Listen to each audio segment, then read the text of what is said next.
So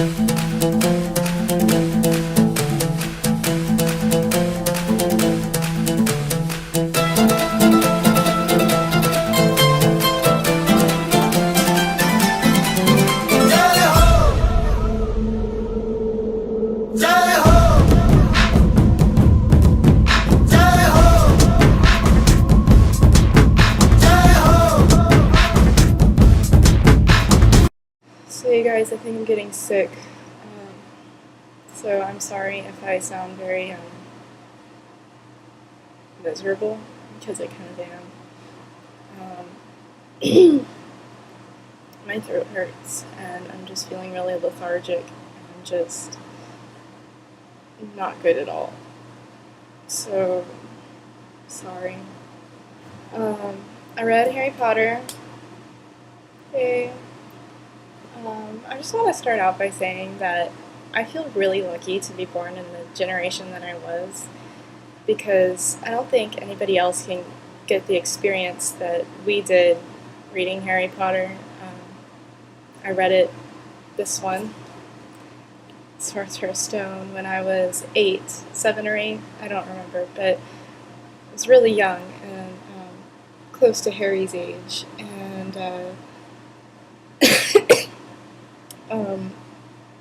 and then I read Deathly Hallows when I was 17, the same age as Harry. And not only did I get to grow up with Harry, I got to grow up with J.K. Rowling's writing style. I don't think that when I was 8 I could have quite appreciated Deathly Hallows like I did when I was 17.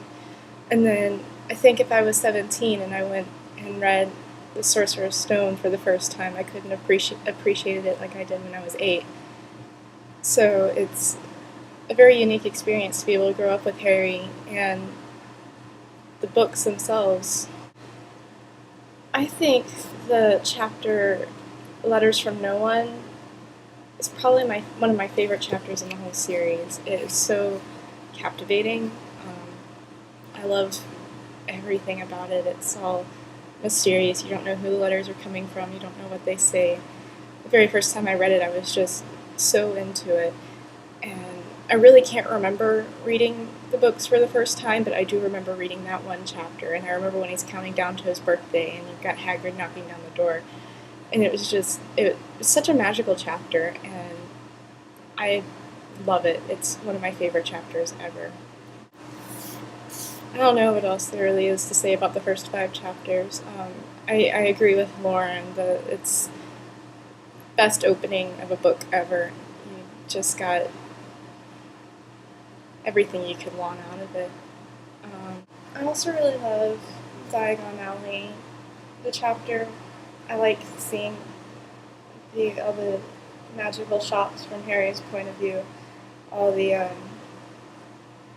everything. It's all so new, and it's new to Harry, and it's new to us, and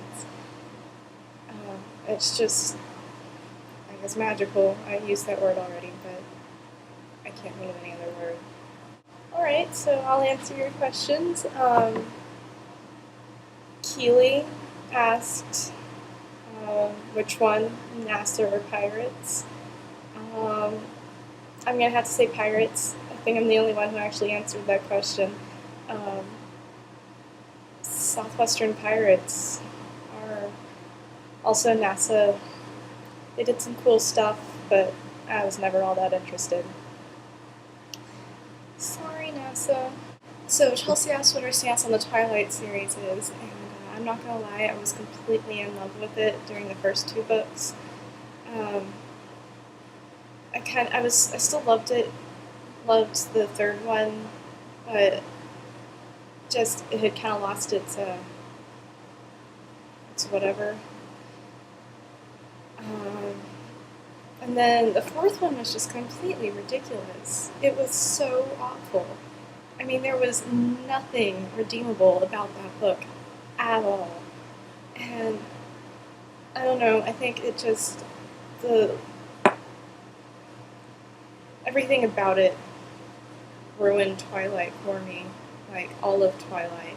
And I can't even read the first one anymore without thinking this is just so awful.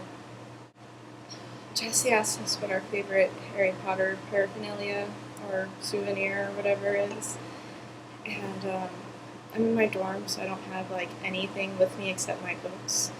And even then, at home, I really don't have much. My wand is a really cheap, like $2 thing, but it lights up and it makes a swooshy sound, so it goes. And, but yeah, I don't really have much outside of the books. But my favorite Harry Potter related thing that I own is my copy of the deluxe edition of Deathly Hallows. I'm not gonna lie, like 40% of the love for that book is the big chapter of Neville in the back. I just love Neville. Lauren asked us what era we'd like to live in. Well, I started out this video saying that I am so lucky to have been born in the generation I am just for Harry Potter. But if it weren't for Harry Potter, I would be, I don't know, I'd like to live, I just don't know. Oh, my question for you guys. I almost forgot. Your favorite animal? My favorite animal, well, it's a tie, but I love cows. This is Maggie Moo. Say hi. Hi. I'd show you all my other cows, but I'm too lazy. They're all scattered around my room. I have quite a few, and this is just in my dorm. If you go home, you would see even more. It's kind of ridiculous. I don't know when my love of cows started.